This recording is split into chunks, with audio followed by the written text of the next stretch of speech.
Bonjour à tous, donc je me présente, je m'appelle David Courret, je suis anesthésiste réanimateur au CHU de La Réunion et pour cette session de l'AFA, je vais présenter une conférence d'actualisation qui s'intitule « Quel monitorage non invasif cérébral en neuroréanimation pour les patients ?»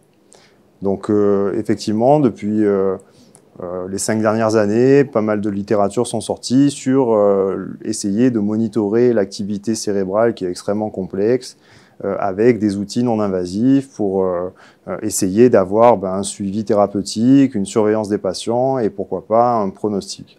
Donc les dispositifs qui ressortent sont la NIRS, qui est une spectrométrie de proche infrarouge, avec pas mal de littérature, mais des limites qui sont inhérentes à la technique et qui rendent difficilement transposable son utilisation en neuroréanimation. Ensuite, on a le BIS, qui est une analyse qui va être monofrontale ou bifrontale sur l'électroencéphalogramme, qui va être une dérivée, un chiffre qui permet de monitorer la profondeur de l'anesthésie. Pareil, quelques études qu'on verra ensemble sur son utilité en réanimation neurologique.